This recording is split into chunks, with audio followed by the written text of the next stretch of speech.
Sadəcə yaxşı insan olmaq kifayətdirmi? Yəni kimsəyə zərər verməmək, dürüst yaşamaq, yoxsa inanc və ibadət bu yolun mütləq bir parçasıdır? Möhtərəm qardaşlar, bu sual da demək olar ki, əvvəlki suallara bağlı bir sualdır. Yəni hardasa oxşar bir sualdır. Təbii ki, bir çox insanlar eşidirik. Bizim yaxınlarımız da, yəni sevdiklərimiz də, əzizlərimiz də görsən bəzən deyirlər ki, deyəndə ki, namaz qıl, ibadət et, deyir ki, mənim qəlbim təmizdir. Çünki insanların ən məşhur sözlərindən birisidir.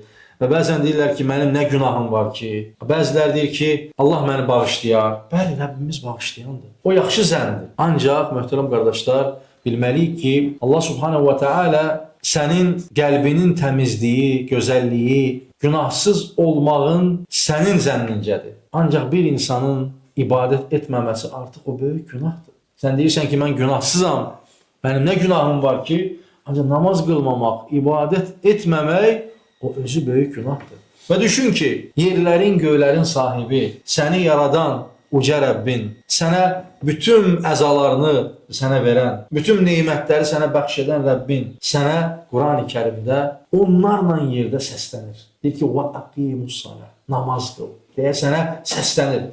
Düşünün, möhtərəm qardaşlar, vallahi düşünən insan üçün ibrət var bu ayət kərimələr. Rəbbin səndən bəzi ibadətlər istəyir. Çox şey istəmir səndən. Düşün ki, sənə 24 saat vaxt verir. Bu vaxtın içində səndən 1 saatını istəyir, çox yox. Bircə saatını istəyir. Deyir ki, təkrar deyir Rəbbimiz. Namaz qılın. Və düşün ki, sən Rəbbinin bu əmrinə, bu sözünə heç bir məhəl qoymursan. Rəbbinin sənə qarşı necə olar? Heç bu dünyada insanlar görürsən ki, öz işçisi ona 2 dəfə sözünə qulaq asmayanda 3-cü dəfə onu yanından çıxar. Bu müqayisə olması deyil. Ancaq Rəbbimizin rəhmətinə baxın ki, bizlərə Qurani bizə yaradıb, bizi yaradıb və bizə ehtiyacı da yoxdur. Ancaq bizə bütün neymətləri bəxş edib. Onun qarşılığında bizdən demir ki, 24 saat ibadət et. İstirahət də et, yemək ye, iç, gəz, halalından, hər şey. Ancaq bircə saatını. Hər namazımız 5-10 dəqiqə arası vaxtımızı alır. Əgər bir insan bunu eləmirsə, bu demək olar ki, Rəbbinə nankördür. Rəbbinə qarşı nankördür. Nə üçün sən namaz qılmırsan? Və Allah Subhanahu wa Ta'ala Qurani Kərimdə buyurur ki, səni Rəbbinə qarşı nankör edən nədir? Sual verir ayət kərimədə. Səni Rəbbinə qarşı qoyan nədir? Nə üçün Rəbbinə qarşı gəlirsən? O sənə hər şeyi verib, sənə rəhm edib. Hər etdi. Biz nə qədər günah edirik, möhtərəm qardaşlar? Nə qədər günah edirik? Düşünün, hər kəs özünə qayıtsın. Gecə gündüz günah edirik. Bizim başımızdan daş yağdırmır. Bizə əzab vermir. Bizi bağışlayır. Nə buyurur Zümər surəsində? La taqnatu min rahmetillah. Allahın rəhmətindən ümidinizi üzməyin. İnnallaha yaghfiru'z-zunuba cemi'a. Həqiqətən o bütün günahları bağışlayır. İnnehu huvel gafurur rahim. Həqiqətən o bağışlayandır, rəhimlidir. Və Rəbbimiz bizlərə qarşı bu qədər rəhimlidir, şəfqətlidir, mərhəmətlidir. Bizim onun qarşılığında onun bir neçə əmrini, dinimizdə böyük çox şey yoxdur. Düşünün ki, bəzən ağır gəlir insanlara, deyir ki, mən edə bilmərəm. Düşünün ki, namazdır. Desək ki, kəlmə-i şəhadət hamı gətirir, İslam'a gelir. Ondan sonra edəcəyimiz ən əsas nədir? Namaz. Sonra nədir? Zəkat. Zəkat kimlərə fərzdir? İmkanı olanlara. Hər kəsə vacib deyil. Kimin imkanı var, pulu var, o çıxarır, o da onun üçün xeyirdir. Vallahi malını təmizləyir və çoxaldır. O da onun üçün xeyirdir. O da hər kəsə aid deyil. Sonra qaydaq 3-cü məsələyə, oruc. İldə bir dəfə. Bir ay Ramazanda fərzdir. Başqa oruclar var, olan sünnətdir. Tutmaya da bilərsən. Ancaq vacib, fərz olan nədir?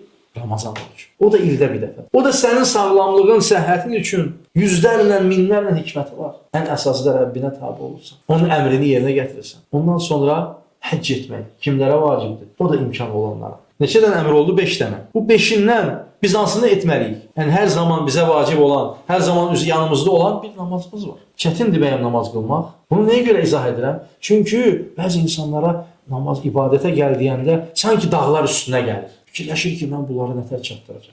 Ay düşünmür ki, ibadət deyərkən namaz var bir dənə. Başqa ibadətlər bir dənə oruclu ildə bir dəfə. Bir dənə namaz. Onu dosdoğru qılmasan, artıq sən necə Rəbbinə sadiq ola bilərsən? Allah Subhanahu wa Ta'ala sənə bu cür neymətlər verib, onun qarşılığında sən bir namazı düzgün, dosdoğru qılmırsansa, deməli Allaha qarşı sən sadiq deyilsən. Ona görə İslam dini İslam insana çətin gəlməməli, bilməlidir ki, ibadət et, yenə həyatını yaşa.